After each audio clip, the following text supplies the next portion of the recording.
al hombre, solo la conciencia histórica puede ponerle en su verdad y salvarle.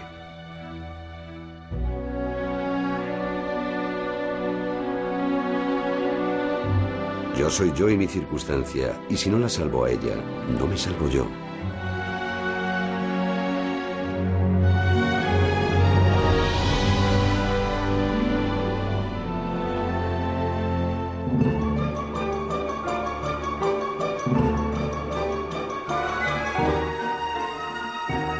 Europa se moverá cuando el primer chino asome su coleta por los Urales. ¿Es usted el señor Ortega? Señora, nada más que vagamente. Lo soy solo poco más o menos, porque siento demasiado que soy solo una remota aproximación al que debería ser, al que tendría que ser. Ortega es el nombre de una leyenda y ante su pregunta yo me encuentro como un filólogo ante un problema de crítica histórica, el de no confundir mi leyenda conmigo mismo. Todos más o menos llevamos esta doble existencia, la legendaria en la mente de los demás y la auténtica en el secreto de nuestra viviente soledad.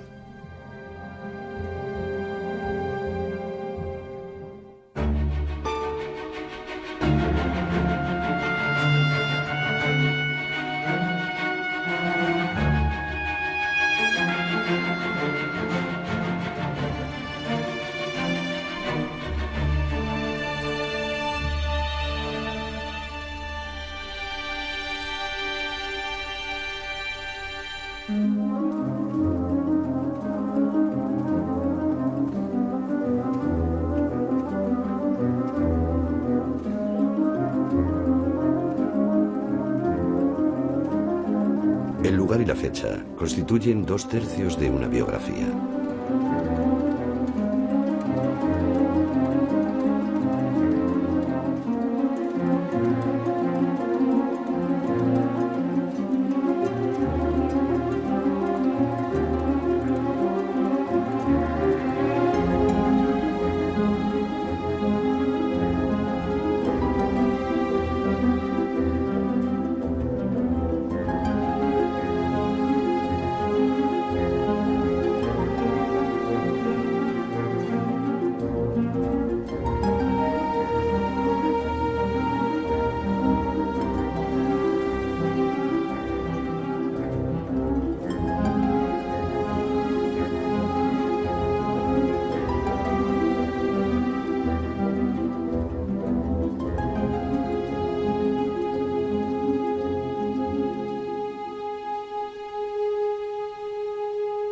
Yo también fui emperador en el colegio que los jesuitas mantienen en Miraflores del Palo, junto a Málaga. Saliendo de Málaga, siguiendo la línea ondulante de la costa, se entra en el imperio de la luz. Yo he sido durante 6 años emperador dentro de una gota de luz, en un imperio más azul y esplendoroso que la tierra de los mandarines. Desde aquel tiempo, claro está, mi vida significa una fatal decadencia, y mis afanes democráticos acaso no sean otra cosa que una manera del despecho.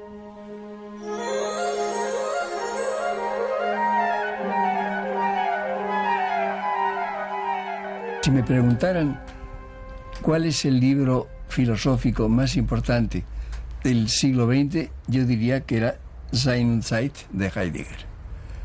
Si me preguntaran qué filósofo ha sido en el fondo más creador, más profundamente creador, yo diría Ortega. Pero no dejó ningún libro que fuera comparable en volumen, densidad y peso histórico como el de Heidegger.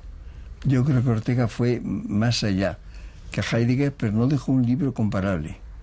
Yo creo que Ortega constituye uno de los episodios más interesantes e importantes de toda la vida colectiva española del siglo XX. Supuso un pensamiento coherente y original, instituciones culturales importantísimas, el diario El Sol, Revista de Occidente, la Revista España, muchas otras, y supuso un montón de ideas verdaderamente incitantes, además del núcleo de su propia filosofía e irrupciones ocasionales en la política también memorables. Frases que dejó, que hemos repetido todos, extraordinarias y casi perfectas. Yo soy yo y mi circunstancia, y si no la salvo a ella, no me salvo yo. España era el problema y Europa la solución. O se hace literatura, o se hace erudición, o se calla uno. Y para España, pues por lo menos una triple idea como respuesta a los problemas de España: europeización, liberalismo y nacionalización.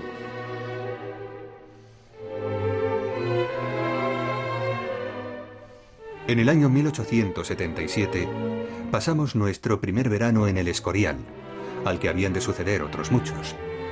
José, por primera vez a los 5 años no cumplidos, contempló la que calificaría luego de nuestra gran piedra lírica.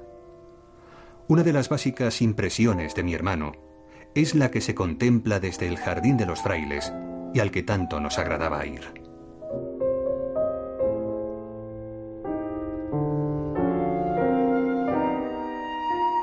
Sobre el paisaje del Escorial, el monasterio es solamente la piedra máxima, que destaca entre las moles circundantes con la mayor fijeza y pulimento de sus aristas.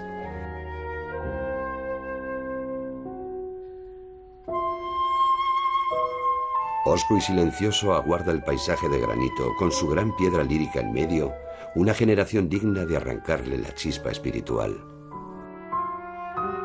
En aquel veraneo escorialense aprendimos a leer y a escribir.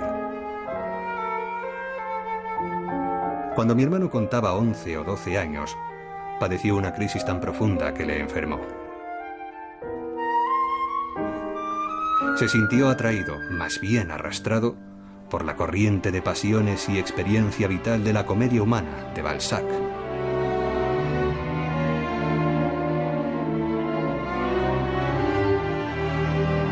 Me dijo entonces: he adquirido una experiencia como si hubiera vivido no una, sino varias vidas. Soy ahora un viejo cargado de experiencia, y no solo por lo leído. Se han levantado en mí ideas abandadas, y no sé qué hacer para retenerlas. Temo que se me escapen, que se me olviden, aunque estoy seguro de que volverán. Ortega nació en 1883 y murió en 1955. Teniendo en cuenta que empezó a publicar en una fecha muy temprana, hacia 1902, resulta que su obra cubre prácticamente la primera mitad del siglo XX. Fundamentalmente fue un filósofo, pero como él señaló en Meditaciones del Quijote, en España, donde no había tradición filosófica propiamente dicha, ser filósofo significaba ser en un país in partibus infidelium. Meditaciones del Quijote es un libro sumamente atractivo, es un libro muy breve, pero en donde, como el propio Ortega luego nos señalará, está el origen de su filosofía.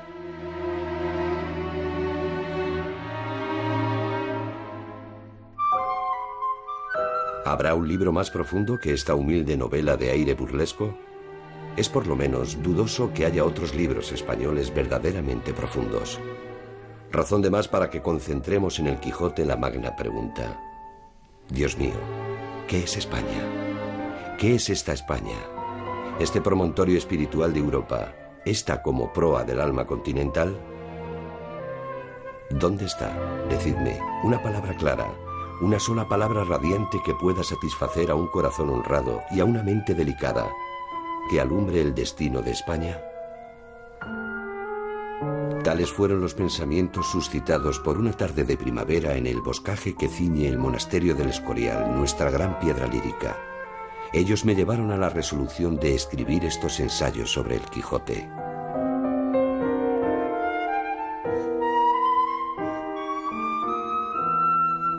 El azul crepuscular había inundado todo el paisaje. En lo alto, un lucero latía al mismo compás, como si fuera un corazón sideral, hermano gemelo del mío, y como el mío, lleno de asombro y de ternura por lo maravilloso que es el mundo. Conviene señalar que la generación del 98 es la primera generación propiamente europea que se da en la tradición literaria y de pensamiento español. Si leemos a Baroja o a Unamuno, nos encontramos en sus textos con las mismas preocupaciones que en la literatura francesa, inglesa o alemana. Hay una extraña unanimidad a la hora de leer a Nietzsche o a Schopenhauer y de inspirarse en sus visiones finiseculares.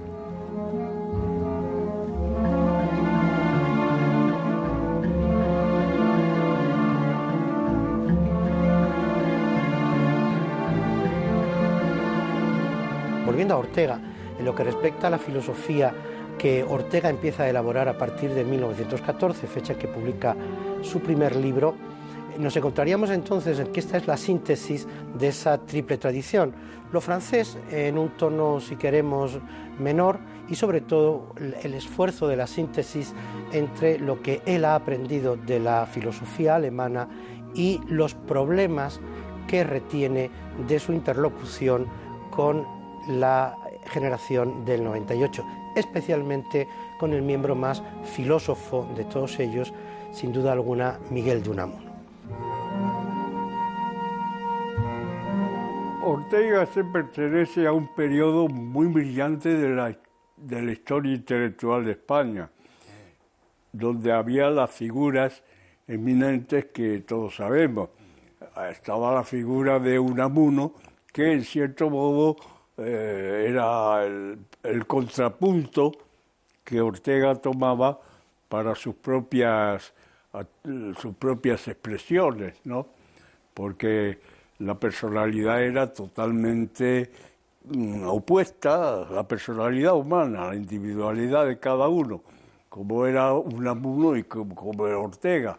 Unamuno le gustaba aparecer como un castizo, como un palurdo, si se quiere, y alardeaba de eso, y de hombre que habla y no conversa.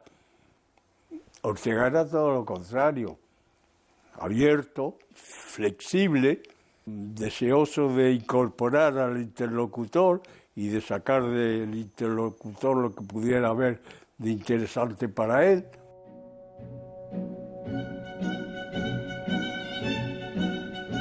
No es aún tristeza, ni es amargura, ni es melancolía lo que suscitan los 30 años. Es más bien un imperativo de verdad y una como repugnancia hacia lo fantasmagórico. Por esto, es la edad en que dejamos de ser lo que nos han enseñado, lo que hemos recibido en la familia, en la escuela, en el lugar común de nuestra sociedad. Nuestra voluntad gira en redondo. Empezamos a querer ser nosotros mismos, a veces con plena conciencia de nuestros radicales defectos. Queremos ser ante todo la verdad de lo que somos, y muy especialmente nos resolvemos a poner bien claro qué es lo que sentimos del mundo. Rompiendo entonces sin conmiseración la costra de opiniones y pensamientos recibidos, interpelamos a cierto fondo insobornable que hay en nosotros. Insobornable no solo para el dinero o el halago, sino hasta para la ética, la ciencia y la razón. ¿Por qué hablo de esto? Pues de que voy a hablar tratándose de Baroja. ¿Se prefiere que hable de gramática, de lo que según dicen no tiene Baroja? La corrección gramatical, dado que exista una corrección gramatical, abunda hoy en nuestros escritores. Sensibilidad trascendente, en cambio, se encuentra en muy pocos. Tal vez en ninguno como en Baroja.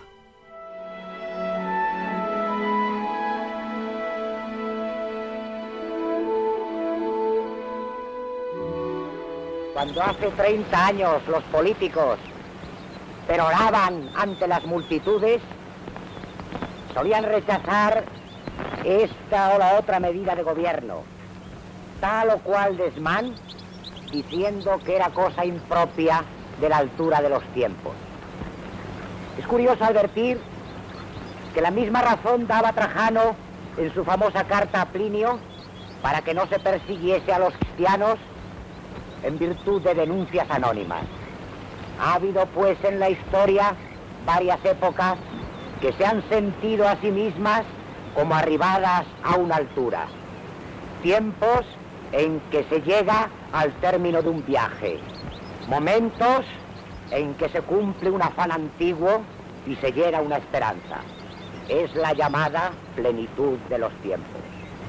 Bueno, mi contacto con Ortega ha sido sensacional en mi vida, es decir, es uno de los contactos fundamentales e inolvidables. En aquel entonces, Ortega, que parece ser había tenido una tertulia abierta antes en Madrid, en algún café, decidió por fin hacer una tertulia cerrada, una tertulia a la que no pudiera incorporarse el primero que llegaba, que es lo que ocurría con las tertulias madrileñas, sino que fuera algo autorizado expresamente. Entonces, parece ser que Harnés pidió permiso para llevarme y se lo dieron. Y un buen día me lleva a la revista Occidente y me presenta a Ortega. Ortega me saludó afectuosamente, no me hizo caso ninguno, y ya no me hizo caso más en toda la tertulia. En fin, la tertulia discurrió, yo estaba allí sentado como todos los demás, se terminó la cosa y me fui. Y al otro día me dijo Benjamín, puedes venir cuando quieras. Así que fue el visto bueno. La tertulia discurría bajo su dirección, esa autoridad que él tenía, se imponía de modo espontáneo y marchaba la cosa pues a la manera que él quisiera, muy bien, generalmente muy bien. La tertulia no era controversial en ningún momento.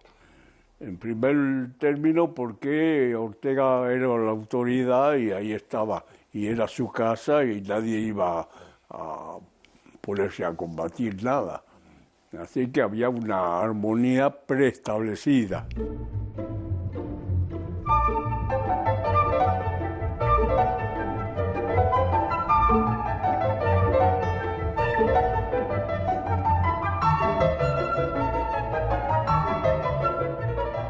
He estudiado en Marburgo y en Leipzig y en Berlín. He estudiado a fondo, frenéticamente, sin reservas ni ahorro de esfuerzo. Durante 3 años he sido una pura llama celtíbera que ardía, que chisporroteaba de entusiasmo dentro de la universidad alemana. Luego he continuado años y años sumergido en la ciencia alemana hasta casi ahogarme.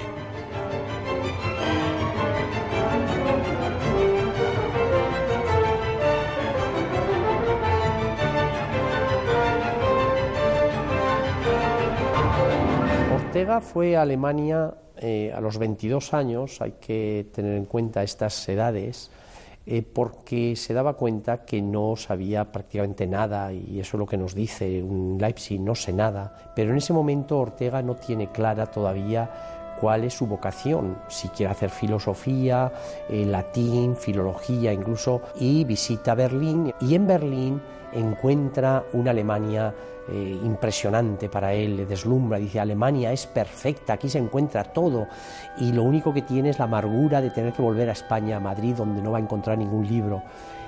Vuelve al final de Berlín, se encuentra con que está metido en Kant y le dice a su padre: estoy absolutamente metido en Kant y voy a hacer una cátedra de filosofía. Por circunstancias personales, yo no podré mirar nunca el paisaje del Escorial sin que vagamente, como la filigrana de una tela, entrevea el paisaje de otro pueblo remoto y el más opuesto al Escorial que quepa imaginar.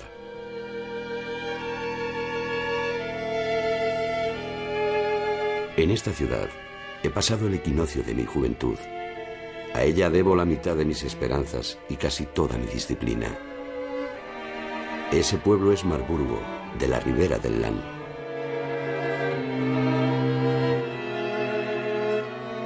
Y es ahí, en Marburgo, donde Ortega experimenta el paisaje de un modo extraordinario, está prácticamente vinculado a la tierra, a los diversos fenómenos atmosféricos.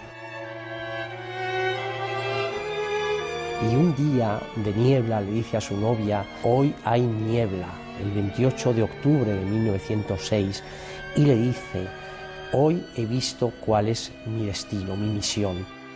Unir el germanismo, que se caracterizaba por la creación de ciencia, por la moralidad estricta, unir el germanismo con el mediterranismo, que se caracteriza por la contemplación, el gusto estético de la vida, pero por tener poca moral.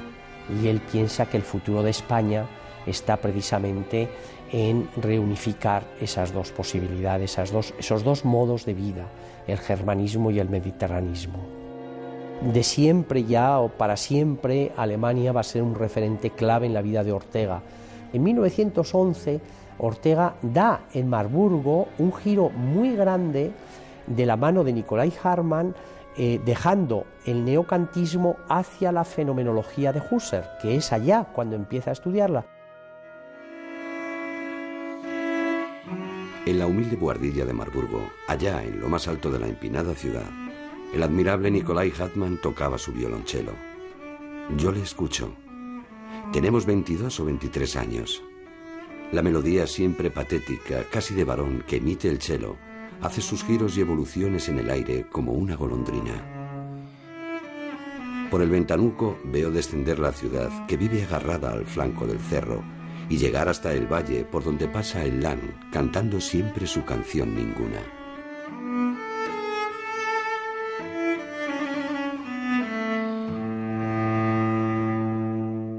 Hartmann deja un instante quieto en el aire su arco y me dice: usted, querido Ortega, tiene altruismo intelectual.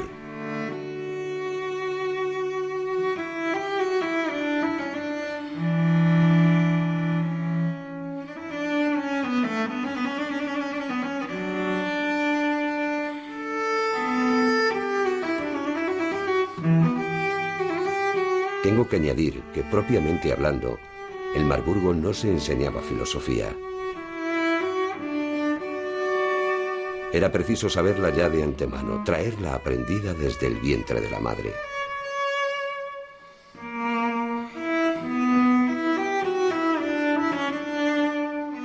Hacia 1908 estuve un año entero en Marburgo y en 1911 volví, pero esta vez recién casado. Allí nació mi primer hijo. Nació en un mayo florido, el día de San Germán. Por esta razón le llamé Miguel Germán. Miguel es el nombre del alemán vegetal, que vive todavía en la tierra y de la tierra. Ese tipo de hombre labriego, que es el humus del que se nutre toda nación.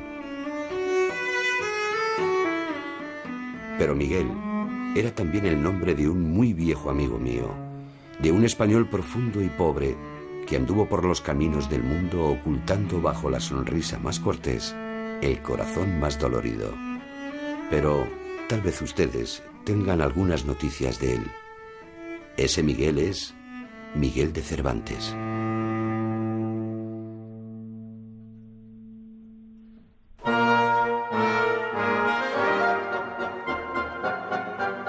Aquí estamos en la sala de actos de la Universidad de Marburg. Es un lugar solemne e importante no solo en la vida de nuestra universidad, sino también en la vida de Ortega y Gasset. Es en esta sala en que le nombraron doctor honoris causa por la Facultad de Derecho de nuestra universidad en 1952. Uno se puede preguntar por qué no le nombraron doctor honoris causa por la Facultad de Filosofía. Es un hecho curioso, pero los aficionados, los lectores de Ortega y Gasset se encuentran contadas veces entre los representantes de la filosofía universitaria, sino más bien en todas las capas de la sociedad alemana de la temprana República Federal. Tiene sus lectores entre los abogados, los médicos, las profesiones liberales, etc. Y en ese sentido hay que añadir que Ortega tuvo también ciertas dificultades de vez en cuando con la realidad restaurativa de la temprana República Federal de los años 40 y 50. Y en una carta que envió a su editor alemán Rowohlt, lo dice muy claramente de que en el fondo no se hacía ilusiones sobre sus posibilidades de influir en la sociedad y en la actitud cultural de la sociedad alemana de estos tiempos. Ortega tiene su público en Alemania. Sus libros están en la librería, son vendidos, son leídos, tiene su público, pero como siempre ocurre en este país, no entre los representantes de la filosofía universitaria. Pero hay que añadir que el año pasado, con motivo de los 50 años de su muerte, hubo un congreso importante en Dresden, en que por primera vez se constata también una fuerte participación de filósofos universitarios. Y en este contexto es tal vez interesante recordar que en 1983 tuvimos aquí en Marburg un pequeño coloquio orteguiano con motivo del primer centenario de su nacimiento, en el que Enrique Tierno Galván, el alcalde de Madrid, nos hizo el honor de una visita y de una conferencia sobre Ortega aquí en esta misma sala. De mis estudios en Marburgo, en Leipzig, en Berlín, saqué la consecuencia de que yo debía, por lo pronto y durante muchos años, escribir artículos de periódico. Y lo primero que necesito decir de mis libros es que propiamente no son libros. En su mayor parte son mis escritos, lisa, llana y humildemente, artículos publicados en los periódicos de mayor circulación de España. Yo creo que Ortega tiene dos dimensiones, una dimensión que es evidente, es un gran pensador, que con La rebelión de las masas pues nos entrega uno de los grandes textos de filosofía social de la primera mitad del siglo XX, que sigue siendo un libro de lectura útil y que tiene por lo tanto un eco merecido, pero al lado de esta dimensión de gran pensador, Ortega es un hombre que desde su primera juventud está preocupadísimo por encontrar una fórmula de transformar y de modernizar España. Se puede decir incluso que su biografía filosófica y política no se puede entender sin esta coexistencia de las dos dimensiones. El intento de Ortega de promover empresas de modernización y de incidir en este sentido sobre la opinión pública española alcanza su cenit en su colaboración en el periódico El Sol, fundado por Nicolás María de Urgoiti, y en el cual desde el primer momento juega un papel decisivo, como claramente primus inter pares, no solo como colaborador, sino en la orientación del periódico. Entonces, esta colaboración suya entre 1917 y 1930 nos muestra un Ortega que por una parte lanza ahí sus principales escritos, por ejemplo España invertebrada está publicada ahí, pero también en el famoso artículo que termina con la condena de la monarquía, que costará la vida al Sol de Urgoiti y Ortega y abrirá un camino de frustración y de vacío de cauces editoriales para ambos, pero este intento siempre tropieza con que El Sol es un periódico minoritario.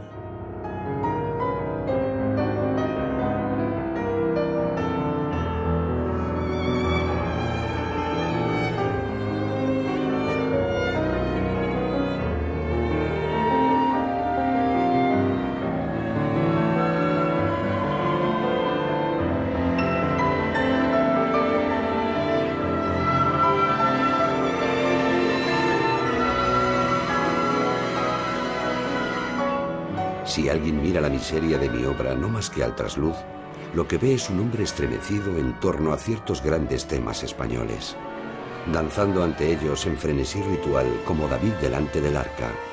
Nada español me es ajeno, todo forma parte de mí, mas, por lo mismo, tengo que amar y rendir culto a lo que está bien en España, que es muy poco, y odiar todo lo que está mal, que es el resto. Es un hombre absolutamente metido en su tiempo, que desde el principio tiene un esquema claro y él va a hacer sucesivos ensayos para conseguir que las minorías primero transformen al conjunto de la sociedad. Sería la idea de sus primeros años, la posición de acercamiento al Partido Socialista, y a partir de 1919, ya cargado de más preocupaciones por la Revolución Rusa, primero, después por la conciencia de que ha fracasado en sus intentos de modernización, a pesar del prestigio alcanzado, lo cual obviamente le tenía que dejar un tanto perplejo, él reflexiona sobre la necesidad de que estas minorías se impliquen en la política, impongan su visión, y esto es lo que le llevó pues, a participar a dirigir la agrupación al servicio de la República y encontrar ahí una nueva frustración.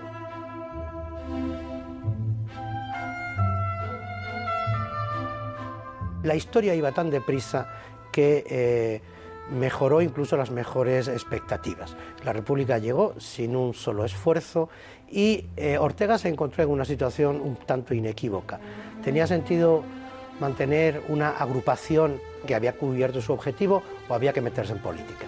Ortega decidió meterse en política, entonces gana un acta de diputado por León y en el año siguiente prácticamente no hace otra cosa que discutir las Cortes, defender artículos de ley, intervenir en la redacción de la Constitución republicana. Considero como una de las desdichas más graves que han acontecido en la vida política durante los últimos años el que el regionalismo apareciera por vez primera teñido ya de lo que es más opuesto a él, de un arcaísmo nacionalista. Yo imagino una España nueva constituida en grandes unidades regionales, cada cual con su gobierno local y con su asamblea comarcana de sufragio universal. En esa muchedumbre de asambleas locales habrá de movilizarse un número crecido de hombres que aprenderá en ellas responsabilidad política y el sentido de los negocios públicos.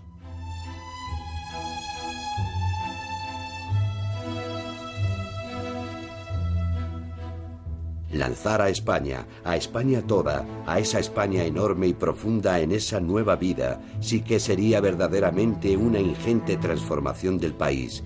Movilizados los millones de españoles en ella, se darán verdaderamente cuenta de que empieza una nueva era y día por día sentirán que se inicia un albor de historia.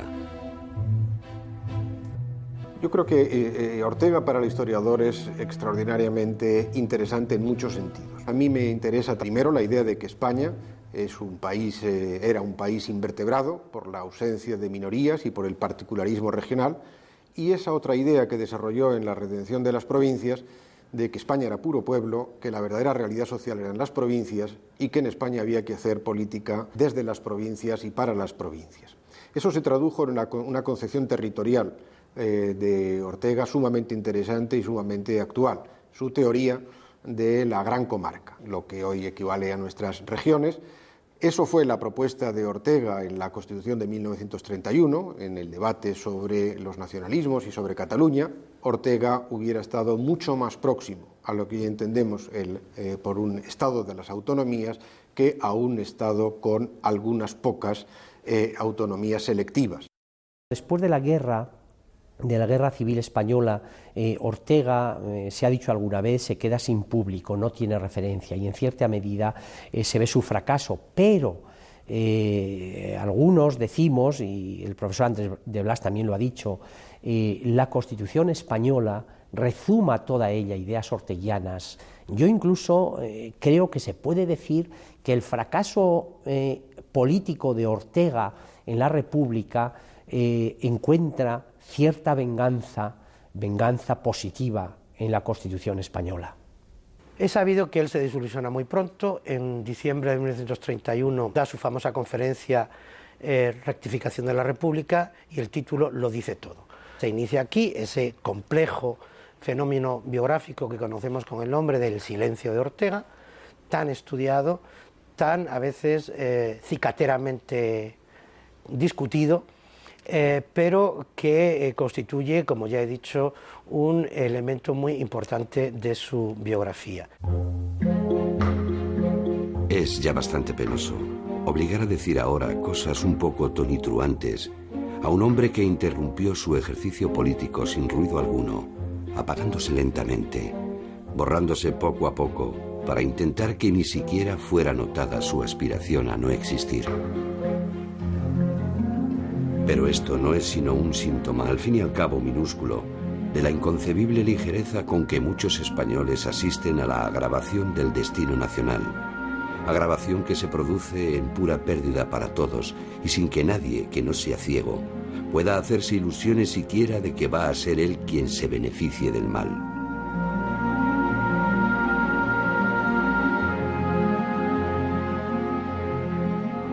En una conferencia dada en diciembre de 1931, reclamé un deslinde de responsabilidades y me hice insolidario de la manera como se entendía por los gobernantes la República.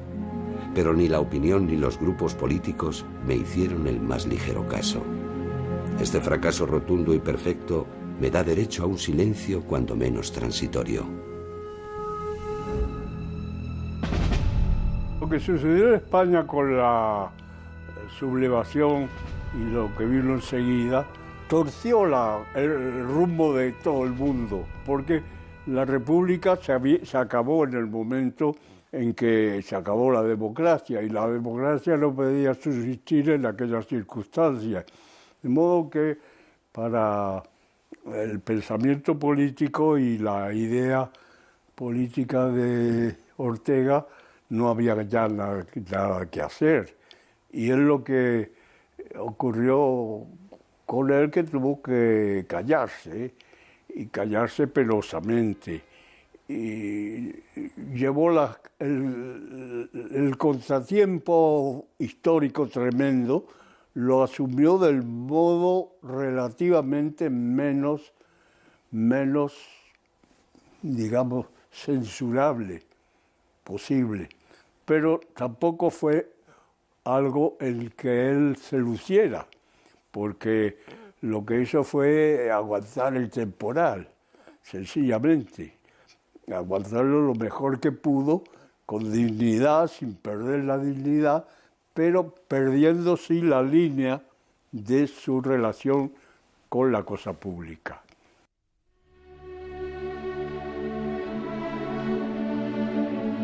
No podrá escribirse mi biografía, dado que ella tuviese algún interés, sin dedicar algunos capítulos centrales a la Argentina. Es decir, yo debo, ni más ni menos, toda una porción de mi vida, situación, emociones, hondas experiencias, pensamientos a ese país. Así, absolutamente así.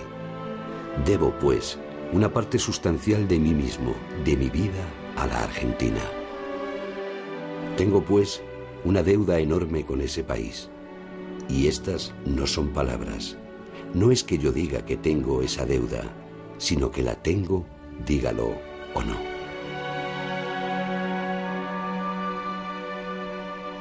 Esta experiencia americana comenzó en 1916, en plena Guerra Mundial, cuando la Institución Cultural Española, financiada por la Colectividad de Argentina y fundada en 1914, hizo un intercambio cultural y científico con la Junta para Ampliación de Estudios para intercambiar profesores españoles que vinieran a la Argentina. Fue recibido aquí, en el lugar donde estamos en estos momentos, que es la Academia de Letras, con su padre, que era académico en España, y lo recibieron con muchísimo fervor y quizás con gran expectativa, porque a Ortega lo conocían muy poco.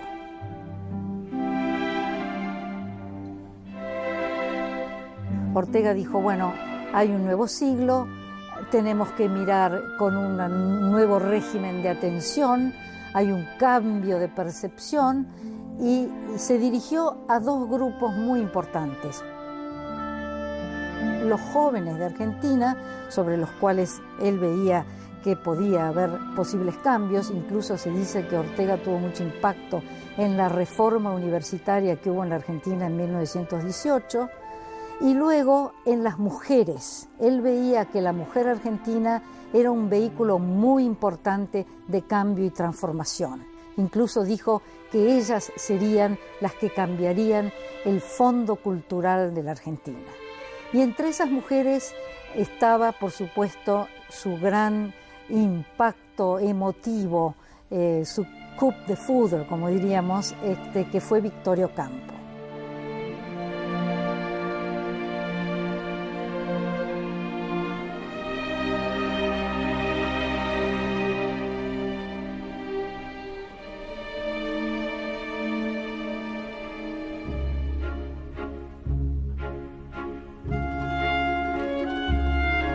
Cuando la conoció Ortega, ella estaba en plena juventud, tenía 26 años, se quedó impactada por esta mujer mundana, ávida de cultura, y estableció un profundo diálogo con ella.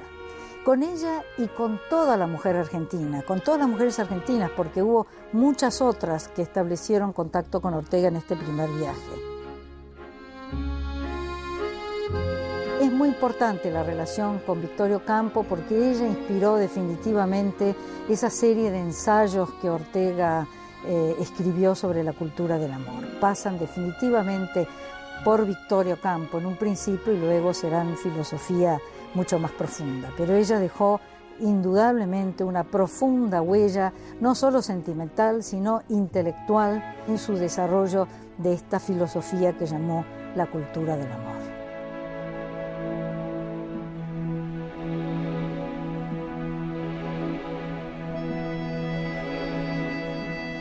En el segundo viaje, Ortega vino invitado por Amigos del Arte, cuya presidenta era Elena Sancinena de Elizalde, una gran amiga de Ortega, que lo invitó a Ortega a hablar sobre su razón histórica y también sobre un tema sociológico muy importante en la Argentina, que era el hombre y la gente. El tercer y último viaje de Ortega a la Argentina, entre 1939 y 1942, fue uno de los viajes más difíciles para Ortega. Pero también era difícil para los argentinos que se encontraban desmoralizados por la próxima guerra mundial que había hecho colapsar los mercados. Ortega sabía que este era un ambiente muy difícil para comunicarse con la gente. En la Avenida de Mayo los españoles estaban totalmente divididos, en ambos lados de la acera se discutía y se tiraban sillas y mesas sobre el tema de la Guerra Civil Española, o sea que la división estaba también en las colectividades y en los residentes españoles. Era un ambiente muy difícil. En una serie de conferencias que dio en la radio habló sobre la meditación de la criolla. Este es un texto muy importante que se conserva un original en el Jockey Club de aquí, de la ciudad de Buenos Aires. En este texto Ortega vuelve a retomar el tema de la identidad argentina y vuelve a encararlo en su lado más positivo y más fecundo y fértil sobre cómo se mezcló años y siglos de sangre española con la sangre nativa, con las inmigraciones, y lo enfocó y lo encaró desde el punto de vista de la mujer.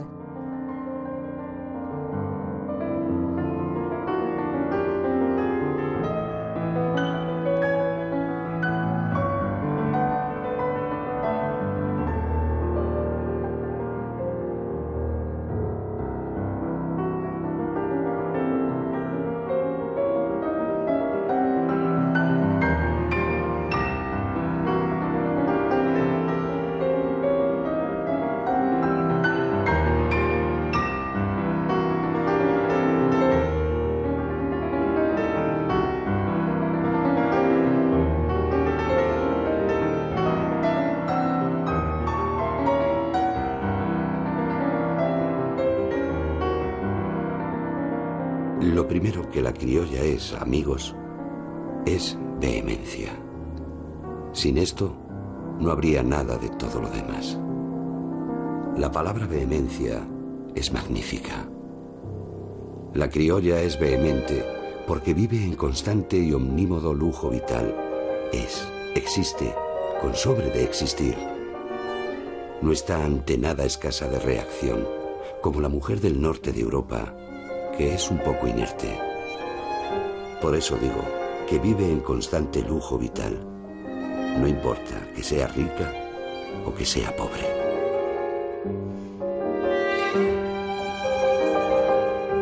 Luego en La Plata habló sobre meditación del pueblo joven, también diciendo lo difícil que era comunicarse en estos momentos, porque todo lo que salía de la boca de un exiliado era totalmente tergiversado. Él habla de que había colapsado el santo sacramento de la comunicación y lo dice profundamente, íntimamente, como problema personal. Él dice que sus viejas amistades se van erosionando. Eso es quizás uno de los motivos por el cual yo percibo que Ortega se cerró herméticamente en su silencio. Puedo decirte que desde el 9 de febrero mi existencia no se parece absolutamente nada a la que ha sido hasta entonces y que, sin posible comparación, atravieso la etapa más dura de mi vida. Muchas veces, en estos meses, he querido morirme en el sentido más literal y físico, pero en una muerte de angustia.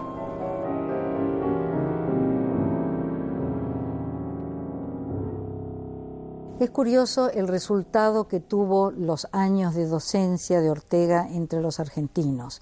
Creemos que Ortega está ausente todavía como filósofo en las universidades, pero yo creo que donde Ortega dejó verdaderamente su huella y donde lo recoge permanentemente la voz argentina es en el lector de periódicos, porque la gran cátedra de Ortega fueron los diarios, fue la prensa, donde él volcó todo su pensamiento íntimamente pensado, intercambiando ideas, propuestas y siempre alentando al argentino a un cambio, a conocerse a sí mismo, a buscar su identidad.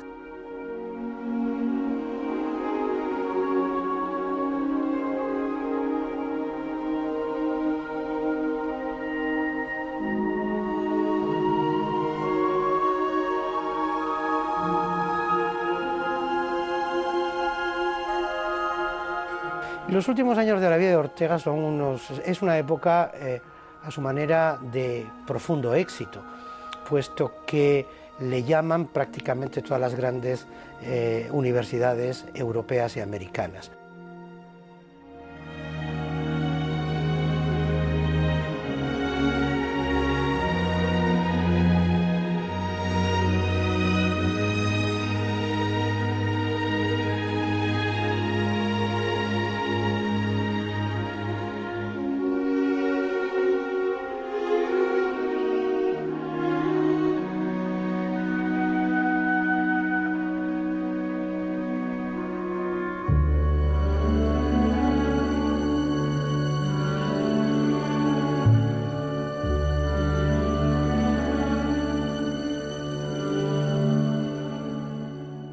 Poco antes de morir, todavía está Ortega dando una de sus últimas conferencias en la Fundación Cini de Venecia, hablando del hombre medieval como precedente del hombre europeo actual.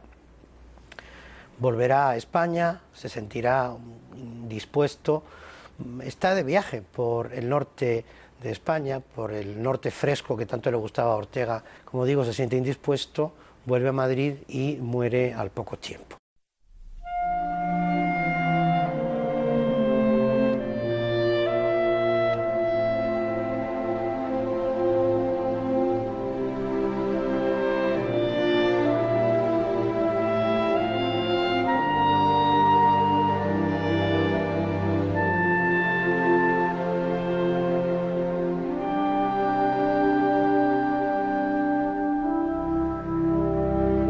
Zumaya fue para mi padre y para toda la familia un lugar de veraneo feliz y divertido, aunque él sostuviera que había perdido allí el tiempo. Y algunos de sus mejores amigos pasaban en Zumaya unos días solo para charlar con él. Allí, en Zumaya, villa abierta a los forasteros, sin dejar de estar siempre sumida en sí misma, veraneé yo con mis padres y hermanos desde la infancia. Junto a la bocana del puerto, Santiago Echea, estudio y museo del gran pintor Ignacio Zuloaga, era quien daba peso y prestigio a aquel rincón de Euskadi tan inolvidable para mí.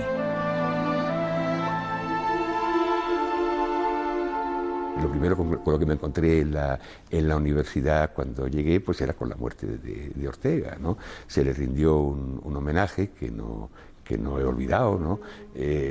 Fue la primera vez que yo oí hablar a Marañón, ¿no? Además de él intervino un estudiante, Lucio García Ortega, ¿no? Que de alguna manera pues nos representó a todos, ¿no?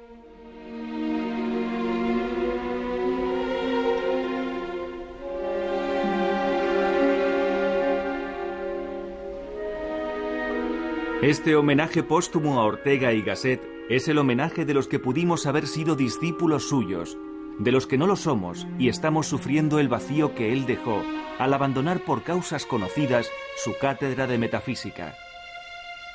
Es el homenaje de la juventud universitaria, de los universitarios sin universidad que somos, de los que hemos tenido que aprender muchas cosas fuera de las aulas, en los libros que no son los de texto, en idiomas que no son el español. Somos discípulos sin maestros. Ortega personalmente se llamó a sí mismo el americano, pero su huella no habría perdurado si no hubiera sido por la labor de sus discípulos en el exilio filosófico después de la Guerra Civil, ¿no? Yo tuve la suerte de tener por maestros a discípulos de Ortega, ¿no? Antonio Rodríguez Huescar fue el primero en el bachillerato, pero luego en la facultad, al poco tiempo, pues me encontré con Aranguren, ¿no? Y antes, en el propio Colegio Estudio, había tenido un curso de preuniversitario a cargo de Julián María. Ortega fue un lujo cuando volvió a España, ¿no? Que no se supo aprovechar. Y mientras que, bueno, pues que Ortega era un valor cotizado en Europa, ¿no? Aquí pues estaba en el ostracismo, se le ofendió gravemente, se le insultó, se publicaban artículos diciendo que se calle. Decir que Ortega se incorpora a la España franquista es ser notablemente impreciso. Es verdad que abre casa en la calle Montes Quinza y es verdad que durante un momento en que Ortega cree que el franquismo puede abrirse e intentar aventuras políticas no dictatoriales, en ese momento Ortega dedica una serie de cursos a temas rigurosamente intelectuales, perfectamente distanciados de la política, como son los que expone en el marco de una academia privada que él funda con ayuda de Julián Marías y con ayuda de su hija Soledad Ortega. Ortega dará estos cursos con desigual fortuna, porque si bien la matrícula tiene éxito y van sus amigos y va una parte de la juventud, Ortega se da cuenta que el régimen político le está cortocircuitando, en definitiva es consciente de que está siendo manipulado. Esto explica que Ortega corte radicalmente la vida de este Instituto de Humanidades. Una de las cuestiones de que siempre se habla es la posible relación entre Ortega y Falange. Yo creo que las cosas están relativamente claras. José Antonio Primo de Rivera fue un admirador de Ortega, esto es cierto, pero Ortega no quiso nunca el tener un contacto con José Antonio. Hay incluso una anécdota que me permito reproducir, que me contó Soledad Ortega, según la cual pues estaban comiendo en un restaurante, estaba Ortega comiendo con ella, no sé, con alguien más, en otra mesa estaba José Antonio Primo de Rivera, que mandó a través de un camarero un billetito diciendo que quería saludarle y hablar con él, y Ortega se negó, pronunciando una frase críptica, diciendo este hombre está muerto, creo, o algo parecido, algo que le distanciaba totalmente. Ortega naturalmente que fracasa, lo cual a algunos les duele, pero este fracaso está cargado de grandeza.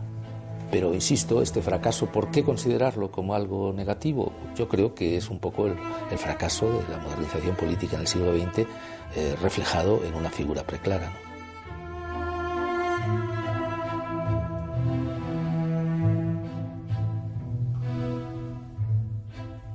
A Ortega se le entiende mejor si uno lo coloca en el mundo de finales del XIX y principios del XX, en que él nació y sobre el que reflexionó y desde el que se asomó al pensamiento. Fue una época, Ortega se definió como nada moderno y muy siglo XX, y por lo tanto una época en la que apareció una nueva modernidad, una modernidad definida, por ejemplo, por Freud, por la nueva física de Einstein, Heisenberg, etcétera, por la vida urbana, la irrupción de las masas en la vida pública, una modernidad en la que cambió la visión del mundo, el espacio, tiempo aparecieron en crisis y donde se redescubrió a un hombre sujeto de pasiones emocionales, subconscientes, instintivas, previamente desconocidas. Ortega, como Heidegger, Jaspers y otros filósofos de los años 20 y 30, pusieron ese énfasis en la vida como la única realidad radical, la vida como un proyecto en libertad del hombre, la experiencia de la propia existencia que tiene que hacer cada cual. No fue nunca un filósofo en absoluto pesimista o de la desesperación, como pudieron serlo otros filósofos de la vida. Frente a ese pesimismo, en alguna ocasión llegó a decir, bueno, pues que esto es la vida, pues que venga otra vez.